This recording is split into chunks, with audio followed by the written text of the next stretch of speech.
ధర్మం దాచిన నిధి. అనగనగా సురేంద్రపురి అనే గ్రామంలో రామయ్య సీతమ్మ అనే పేద దంపతులు ఉండేవారు.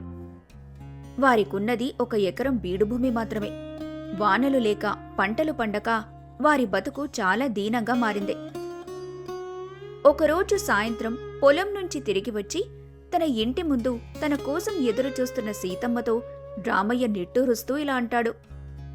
సీతమ్మ, ఈ ఏడాది కూడా వానలు పడేలా లేవు.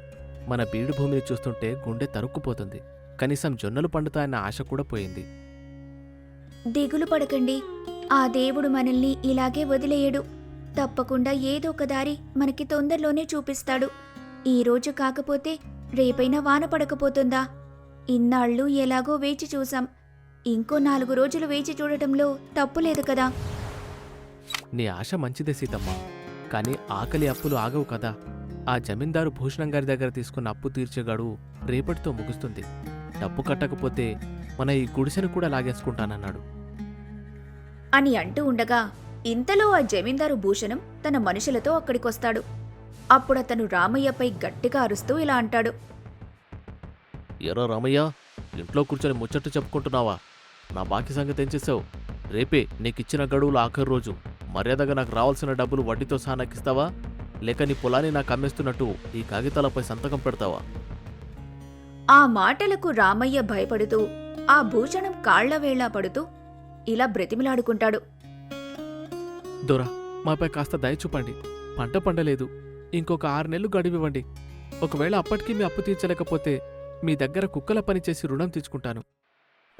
ఆ మాటలకు భూషణం వెటకారంగా నవ్వుతాడు. కుక్కలానా? నా దగ్గర ఇప్పటికే చాలా కుక్కలున్నాయి. నాకు నా డబ్బు కావాలంతే. ఇంతవరకు నీకిచ్చిన గడువు చాలు. ఇకపై ఒక్కరోజు కూడా ఉపేక్షించేది లేదు. మర్యాదగా రేపు సాయంత్రం కల్లా 50,000 తెకపోతే నీ పొలాన్ని మరియు మీ ఇంటిని నా సొంతం చేసుకుని నీ గుడిసె పీకి పారేస్తాను. జాగ్రత్త, గుర్తుంచుకో అని చెప్పి భూషణం అక్కడ్నుంచి కోపంగా తన మనుషుల్ని తీసుకుని వెళ్ళిపోతాడు. అతని బెదిరింపుకు భయపడుతూ రామయ్య సీతమ్మ బాధతో కన్నీళ్లు పెట్టుకుంటారు. అలా చూస్తుండగానే రాత్రవుతుంది. ఆ రోజు రాత్రి రామయ్య సీతమ్మలకు తినడానికి కూడా తిండి లేదు. ఉన్న కొద్దిపాటి గంజితో సరిపెట్టుకుందామనుకుంటారు. బయట ఉరుములు మెరుపులతో వర్షం మొదలవుతుంది. ఆ రాత్రి ఆకాశానికి చిల్లులు పడ్డాయా అన్నట్టు వర్షం కురుస్తోంది. అంతటి వర్షంలో ఒక వృద్ధ సాధువు రామయ్య గుడిసె తలుపు తడతాడు. అప్పుడు రామయ్య తలుపు తీసి వర్షానికి తడిచిపోయి వణుకుతున్న సాధువును చూస్తాడు. ఎవరండి మీరు? ఇంతటి వర్షంలో తడుచుకుంటూ వచ్చి ఇంత అర్ధరాత్రి మా ఇంటి తలుపు తట్టారు? మీకేం కావాలి? నాయనా, నేను ఒక బాటసారిని. శివపురానికి వెళుతూ ఉండగా దారి తప్పిపోయాను. ఈ రాత్రికి మీ ఇంటిలో తలదాచుకోవడానికి కాస్త చోటిస్తారా? చలికి ప్రాణం పోయేలా ఉంది. అయ్యో, ఎంత మాట! రండి స్వామి, లోపలికి రండి. మాది పేద గుడిసైనా అందులో మీకు కాస్త చోటుంది అని అనగానే ఆ సాధువు లోపలికి వచ్చి కూర్చుంటాడు. సీతమ్మ ఆయన తుడుచుకోటానికి ఒక చిరికిన దుప్పటి తెచ్చిస్తుంది. అప్పుడు సాధువు, ధన్యుడివి నాయనా, కాని చాలాసేపట్నుంచి ఆకలి నన్ను చంపేస్తోంది. 2 రోజుల నుండి తిండి తినలేదు. నాపై దయతలిచి కాస్త ఎంగిలి పడ్డానికేదైనా ఉంటే పెట్టగలవా? అని ఆ సాధువు అడగ్గానే రామయ్య సీతమ్మ ఒకరి ముఖమొకరు చూసుకుంటారు. వారి దగ్గరున్నది ఆ పూటకు వారిద్దరికీ సరిపోయే గంజి మాత్రమే. అది గుర్తు తెచ్చుకుని రామయ్య కాస్త తడబడుతూ సాధువుతో ఇలా అంటాడు. అయ్యో, ఎంత మాట స్వామి! తప్పకుండా. కాని ఇంట్లో సరుకులన్నీ నిండుగున్నాయి. ఇంట్లో కేవలం కాస్త గంజి మాత్రమే మిగిలి ఉంది. ఇప్పుడే దాన్ని వేడిచేసి మీకు తీసుకొస్తాను. మీరు అలా కాసేపు సేద తీరండి అని అనగానే సీతమ్మ రామయ్యను ఇంట్లో ఓ మూలకు తీసుకెళ్లి తనతో మెల్లగా గుసగుసలాడుతూ ఇలా అంటుంది. ఏవండి, ఉన్నది కొంచెమే గంజి. అది ఈయనకిచ్చేస్తే మనం పస్తులుండాలి. పర్లేదు సీతమ్మ, అతిథి దేవోభవ అంటారు. ఆకలితో వచ్చిన వారికి లేదనకూడదు. మన ఆకలిని ఆ దేవుడు చూసుకుంటాడు.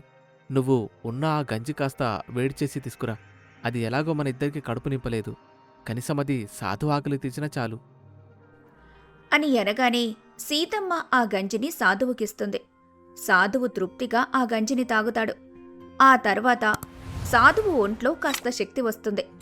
అప్పుడాయన రామయ్య సీతమ్మలతో ఇలా అంటాడు. నాయనా రామయ్య, మీ కటిక పేదరికంలోనూ ఇంతటి దానగుణం చూసి నా మనసు నిండిపోయింది. మీ కష్టాలు తీరే సమయం వచ్చింది. నేను సాధారణ బిచ్చగాణ్ణి కాదు, నేను యోగ సిద్ధుల కల సాధువుని. నువ్వు నాకు చేసిన సేవలకు గాను నీకొక వరం ఇవ్వాలని అనుకుంటున్నాను. నీకేం కావాలో కోరుకో నాయనా. స్వామి, మాకు పెద్దగా కోరికలేమీ లేవు. ఏదో ఉన్నదాంట్లో మీ ఆకలి తీర్చగలిగాము. అదే మాకు 10,000. మాకు అందుకు ప్రతిఫలంగా ఎలాంటి వరాలు ఆశించడం లేదు స్వామి. అలా అనకురామయ్యా, ధర్మానికి ప్రతిఫలం దక్కాలి. అలా అయితేనే నేను నీ రుణం తీర్చుకోగలను. సరే అయితే నువ్వొక పని చెయ్యి. రేపు ఉదయం సూర్యుడు రాకముందే నీ బీడు భూమిలో తూర్పు మూల ఉన్న ఒక పెద్ద బండరాయి కింద తవ్వు. అక్కడ నీ తలరాతను మార్చే అదృష్టముంది.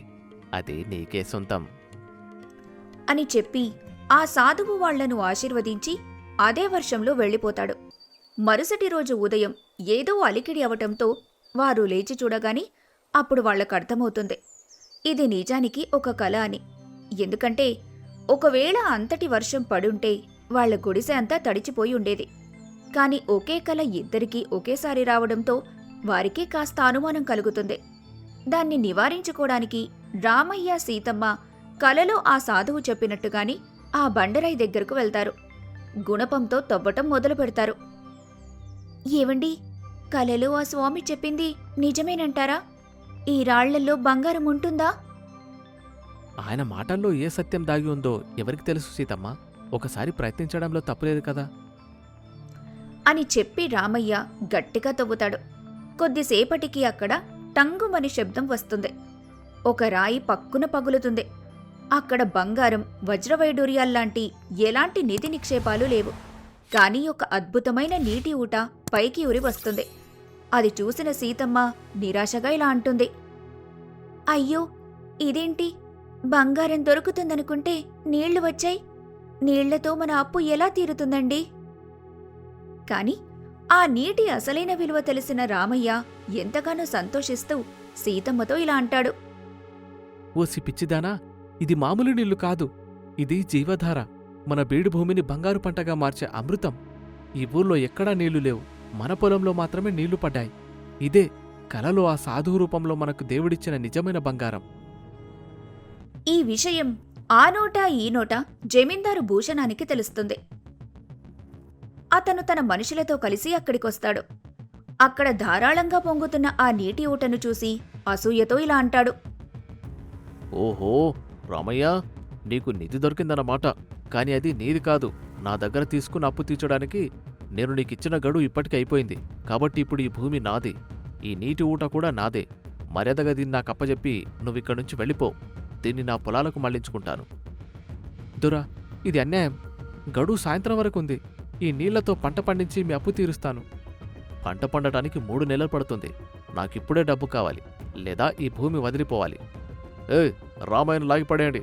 ఆ నీటిని మన పొలం వైపు మళ్లించండి అని అనగానే భూషణం మనుషులు రామయ్యను కొట్టబోతుండగా ఒక అద్భుతం జరుగుతుంది. హఠాత్తుగా ఆ నీటి ఊట నుండి నీరు ఉధృతంగా రావటం మొదలవుతుంది. కాని అది రామయ్య పొలం వైపు మాత్రమే పారుతుంది.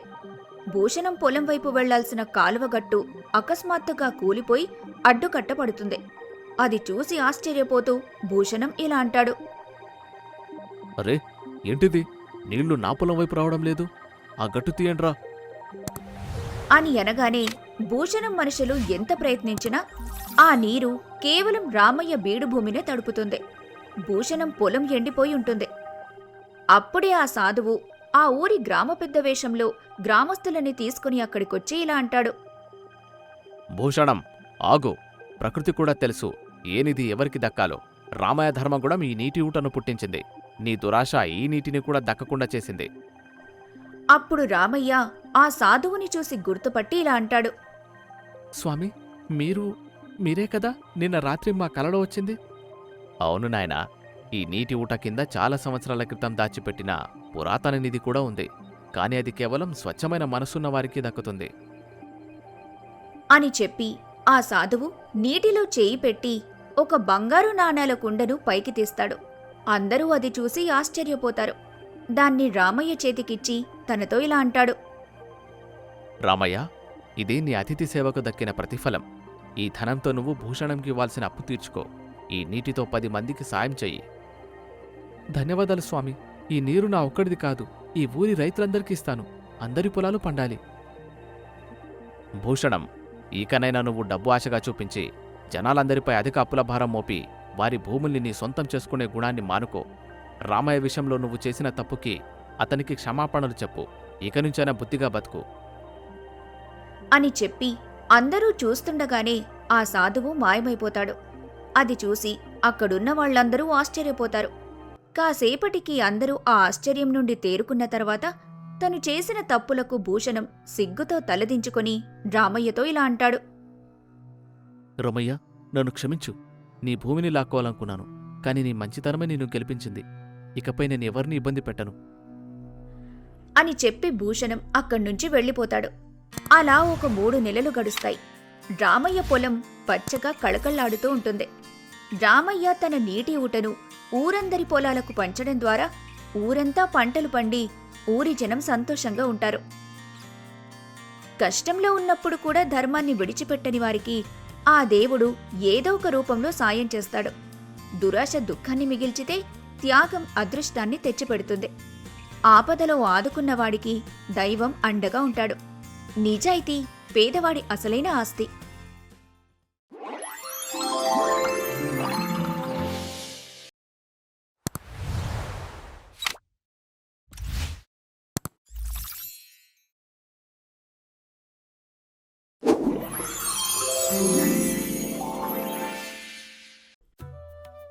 కైలాసపురం అనే గ్రామంలో రామయ్య అనే నిజాయితీపరుడైన కష్టపడే పేద రైతు ఒకరు ఉండేవాడు. రామయ్య పొరుగింట్లో కోటయ్య అనే ఇంకో రైతు ఉండేవాడు. అతనొక స్వార్థపరుడు, ఈర్ష్య కలిగిన వ్యక్తి. ఆ గ్రామానికి పెద్దయినటువంటి భీమయ్య చాలా తెలివైన వ్యక్తి, మంచి వ్యూహకర్త. ఆ ఊర్లో ప్రజలకు వచ్చిన సమస్యల్ని తన తెలివితో సునాయాసంగా పరిష్కరిస్తూ ఉండేవాడు. ఇదిలా ఉండగా ఒకరోజు రామయ్య తన నంది అనే దృఢమైన ఎద్దుతో పొలంలో ఉత్సాహంగా పనిచేస్తున్నాడు. రామయ్య ముఖంలో కష్టానికి తగిన ఆనందం కనిపిస్తుంది. పక్కన్నే కోటయ్య తన నీరసమైన ఎద్దుతో కనపడుతూ రామయ్య ఎద్దువైపు ఈర్ష్యగా చూస్తాడు. అప్పుడు రామయ్య తన నంది వీపుపై తడుతూ నవ్వుతూ దాంతో ఇలా అంటాడు. ఒరే నంది, నువ్వున్నావు కాబట్టే ఈ రామయ్యకు పంట పండుతోంది. నువ్వు నాకు దేవుడిచ్చిన గొప్ప బలం. ఈరోజు దుక్కి ఎంత త్వరగా పూర్తి చేశాం అని అంటూ ఉండగా అది చూసిన కోటయ్య తన ఎద్దును కోపంగా కొడుతూ తనలో తాను ఇలా అనుకుంటాడు. అదృష్టమంతా రామయ్యకేనా? వాడికి అంత దృఢమైన ఎద్దు ఎక్కడ్నుంచొచ్చింది? నా ఎద్దు 2 అడుగులు వేగానే అలసిపోతుంది. ఈ ఎద్దుతో నేనెలా పంట పండించాలి? వాడి సంపద నాశనమైతే బావుండు అని అనుకుంటూ కోటయ్య నాగలి పక్కన పడేసి రామయ్య దగ్గరకొస్తాడు.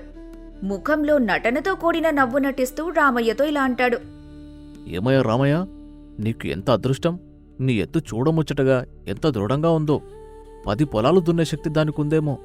నాకేమాత్రం ఎద్దుంటే నా కష్టాలన్నీ తీరిపోయేవి. కోటయ్య, అదే నా కష్టఫలితం. 2 ఏళ్లు కూడబెట్టి దాన్ని కొన్నాను. అదంటే నాకు చాలా ప్రాణం. ఇది కేవలం ఎద్దు కాదు, నా జీవనాధారం. నువ్వు కూడా బాగా కష్టపడు. దేవుడు నీక్కూడా మంచి చేస్తాడు. నువ్వు నాకు నీతులు చెప్పకు. నువ్వెక్కువ కష్టపడతావా నేనెక్కువ కష్టపడతానా అనేది దేవుడికి తెలుసులే అని తన మనసులో ఇలా అనుకుంటాడు. వీడి నా కష్టాన్ని చూసి నవ్వుతున్నాడు. ఏదో ఒకటి చేసి వీడి అహంకారాన్ని, వీడి నందిని నాశనం చేయాలి అని అనుకుంటూ కోటయ్య కోపంగా అక్కడ్నుంచి వెళ్ళిపోతాడు. రామయ్య నవ్వుతూ మళ్లీ తన పనిలో నిమగ్నమైపోతాడు. అలా ఆ రోజు గడిచిపోతుంది. మరుసటి రోజు తెల్లవారుజామున రామయ్య తన ఇంటి దగ్గరున్న పశువుల షెడ్డు వైపు ఉత్సాహంగా వెళ్తాడు. అప్పటికే ఆ షెడ్డు తలుపులు తెరిచున్నాయి. లోపల తను ప్రాణంగా చూసుకునే ఎద్దు నంది కనపడదు. రామయ్యకు ఒకసారి గుండె ఆగినంత పనవుతుంది. అప్పుడు తను కంగారు పడుతూ అటూ ఇటూ చూస్తూ ఉంటాడు. అయ్యో, నా నంది ఏమైంది? అయ్యో, నా నంది ఏమైంది? ఎక్కడికెళ్ళావు నువ్వు? తలుపులెవరో పగలగొట్టారు. నా నందిని ఎవరు దొంగిలించారు?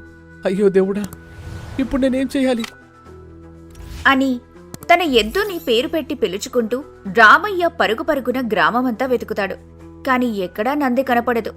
ఇక చేసేదేమీ లేక అతను కన్నీళ్లతో ఇంటికొచ్చి కూర్చుంటాడు. అప్పుడు తను పట్టలేని బాధతో ఏడుస్తూ, నా జీవితం నాశనమైపోయింది. నా నంది లేకపోతే నేనెలా పంట పండించాలి? ఆ దొంగతనం చేసిన వాడు ఎవడో కాని వాడు నా కడుపుపై కొట్టాడు. ఓరి భగవంతుడా, ఇప్పుడు నేనేం చేయాలి స్వామి? ఇప్పుడు నేనేం చేయాలి? అని ఏడుస్తూ బాధపడుతూ ఉండగా సరిగ్గా అప్పుడే కోటయ్య తన ఇంట్లో కిటికీలో నుండి రామయ్య ఏడుపుని చూసి ఎంతో సంతోషంగా నవ్వుకుంటాడు. అప్పుడు తను రాత్రిపూట తానే నందిని తీసుకెళ్లి పక్క ఊర్లో ఉన్న తన స్నేహితుడి పొలంలో దాచిపెట్టిన విషయాన్ని గుర్తు చేసుకుంటాడు. అప్పుడు తను రామయ్యకొచ్చిన పరిస్థితిని చూసి నవ్వుకుంటూ తనలో తానే, చిక్క కుదిరింది వెధవకి. ఆ ఎద్దు ఇప్పట్లో ఎవరికీ దొరకదు. ఆ రామయ్య ఎప్పుడు ఎలా కష్టపడి వ్యవసాయం చేస్తాడో, ఆకలితో అడుక్కుంటాడో చూస్తాను. ఎప్పుడూ నన్ను తక్కువ చేసి చూసేవాడు. అందుకే వాడికి తగిన శాస్తి చేశాను. ఇప్పటికీ నా కడుపు మంట చల్లారింది అని అనుకుంటూ సంతోషపడుతూ తన స్వార్థబుద్ధిని చూయించుకుంటాడు. ఇక అక్కడ రామయ్య నిస్సత్తువుగా కూర్చొని ఉంటాడు. అతని భార్య వచ్చి గ్రామ పెద్దయిన భీమయ్య దగ్గరకు వెళ్లమని సలహా ఇస్తుంది. ఏమండి, మీరలా ఏడవకండి. మన గ్రామ పెద్ద భీమయ్య గారు చాలా తెలివైనవారు. ఆయన ఏదో ఒక దారి చూపిస్తారు. మీరు వెళ్ళి ఆయన సలహా అడగండి. ఆ మాటలు వినగానే రామయ్యకు కాస్త ధైర్యం ఏర్పడుతుంది. తను ఇక ఏమాత్రం ఆలస్యం చేయకుండా వెంటనే గ్రామ పెద్దయిన భీమయ్యను వెళ్లి కలుస్తాడు. అక్కడ రామయ్య భీమయ్య ముందు కూర్చొని జరిగిందంతా కన్నీళ్లతో వివరిస్తాడు. తను చెప్పేదంతా శాంతంగా విన్న భీమయ్య రామయ్యతో ఇలా అంటాడు. చూడు రామయ్య, నేనా దొంగతనం జరిగిన సంగతి విన్నాను. ఇది నిజంగా అన్యాయం. నీ జీవితంపై ఎవరో కావాలనే కుట్ర చేశారు. నీ నందిని ఎవరు దొంగిలించారో నీకేమైనా అనుమానముందా? భీమయ్య గారు, నిన్న కోటయ్య నా ఎద్దును చూసి చాలా ఇష్టపడ్డాడు. ఆ తర్వాత అంతటి దృఢమైన ఎద్దు మాయమైందంటే నా అనుమానం మొత్తం కోటయ్య మీదే ఉంది. కాని నా దగ్గర సాక్ష్యమేమీ లేదు. అప్పుడు భీమయ్య కాసేపు దీర్ఘంగా ఆలోచించి నవ్వుతూ రామయ్యతో ఇలా అంటాడు. సాక్ష్యం లేకపోయినా పర్వాలేదు రామయ్య. దొంగ ఎవరో తేల్చడానికి మనం మన తెలివిని ఉపయోగించాలి. ముందు నువ్వు నేను చెప్పినట్లు చెయ్యి అని తన గొంతును తగ్గించి మెల్లిగా రామయ్య చెవిలో ఇలా అంటాడు. రామయ్య, నువ్వెంటనే గ్రామమంతా ఒక పుకారును పుట్టించాలి. నువ్వు గ్రామ ప్రజలందరికీ ఒక పెద్ద అబద్ధం చెప్పాలి. అందరూ నీ మాటని నమ్మేలా చెయ్యాలి. అబద్ధమా? అదేంటి భీమయ్య గారు? అవును, నువ్వందరికీ చెప్పాల్సిందేంటంటే, నా నంది దొంగిలించబడిన రోజు దాని షెడ్డులో ఒక అద్భుతమైన మాయానాణెం దొరికింది. ఆ నాణానికి ఒక గొప్ప శక్తి ఉందట. ఈరోజు అర్ధరాత్రి ఊరి చివరన ఉన్న కోనేరులో ఆ నాణెం వేస్తే దొంగతనం చేసిన వాడి ప్రతిబింబం స్పష్టంగా కనిపిస్తుందట. దొంగ ఎవరనేది అందరూ వచ్చి చూసుకోండి అని చెప్పు. మాయానాణెమా? ఇది నమ్మేటట్లు ఉంటుందంటారా? దొంగలకు స్వార్థం తప్ప అన్ని తెలివితేటలుండవు రామయ్య. వాళ్ళకెంతసేపు వాళ్లే గొప్పవాళ్లు కావాలని స్వార్థం చాలా ఎక్కువగా ఉంటుంది. కాని అదే సమయంలో వాళ్లకు భయం కూడా ఎక్కువగా ఉంటుంది. అపరాధ భావన అతనిని గుడ్డివాణ్ణి చేస్తుంది. దొంగతనానికి పాల్పడినవాడు తాను దొరికిపోతానేమో అని భయపడి కోనేరు దగ్గరకు వచ్చి తన మొహం చూసుకుంటాడు. అదే మనకు దొరికే సాక్ష్యం. నన్ను నమ్ము. ఈరోజు రాత్రికి నేను నీకు తోడుగా ఉంటాను. ఇది చాలా గొప్ప ఉపాయం భీమయ్య గారు. మీ తెలివికి ధన్యవాదాలు. తప్పకుండా మీరు చెప్పినట్టే చేస్తాను అని చెప్పి రామయ్య భీమయ్య ఇంటి దగ్గర్నుంచి బయలుదేరి గ్రామం మధ్యలో ఉన్న కూడలి దగ్గరికి చేరుకుంటాడు. అక్కడ తను గ్రామ కూడలిలో నిలబడి పెద్దగా అరుస్తూ ఉంటాడు. అది విన్న జనమంతా అక్కడ గుమిగూడుతారు. ఇదంతా కోటయ్య దూరం నుండి విస్మయంతో వింటూ ఉంటాడు. అతన్ని గమనించిన రామయ్య మరింత బిగ్గరగా అరుస్తూ ఉంటాడు. వినండి, వినండి గ్రామస్తులారా! నా నందిని దొంగిలించినవాడు ఎవరో నాకు తెలుసు. నా అదృష్టం బాగుండి నా షెడ్డులో ఒక అద్భుతమైన మాయనాణెం దొరికింది. మాయనాణమా? అదేంట్రామయ్యా? ఆ నాణెం మామూలుది కాదు. ఆ దేవుడే నా బాధని చూడలేక నా కోసం పంపాడు. ఈరోజు అర్ధరాత్రి దాన్ని మన ఊరి కోనేరులో వేస్తే నా ఎద్దుని దొంగిలించిన దొంగ ప్రతిబింబం అందులోని నీళ్లలో స్పష్టంగా కనపడుతుందట. నేను దొంగ ఎవరో తెలుసుకుని వాణ్ణి పట్టుకొని మన ఊరి పోలీసు వారికి అప్పజెప్తాను. అప్పుడు వాళ్ళు వాడికి బాగా దేహశుద్ధి చేస్తారు. దయచేసి అందరూ అర్ధరాత్రి వచ్చి ఈ అద్భుతాన్ని చూడండి. ఆ మాటలు వినగానే అక్కడున్న జనమంతా ఆశ్చర్యంతో ఒకరితో ఒకరు దాని గురించి చర్చించుకుంటూ ఉంటారు. ఇంతలో కోటయ్య వెనకాల నిలబడి భయంతో వణికిపోతాడు. అతని ముఖంలోని భయం స్పష్టంగా కనిపిస్తుంది. అప్పుడు కోటయ్య భయంతో వణికిపోతూ తన మనసులో ఇలా అనుకుంటాడు. ఓరి దేవుడా, మాయనాణెమా? అదెలా సాధ్యం? అది నిజమైతే నా ప్రతిబింబం ఆ కోనేటి నీళ్లలో కనపడుతుందేమో. నేను దొరికిపోతానేమో. అసలింతకు వీడికి ఎక్కడ దొరికిందా నాణెం? అయ్యో దేవుడా, ఇప్పుడు నేనేం చేయాలరా బాబూ అని అనుకుంటూ భయపడుతూ ఉంటాడు.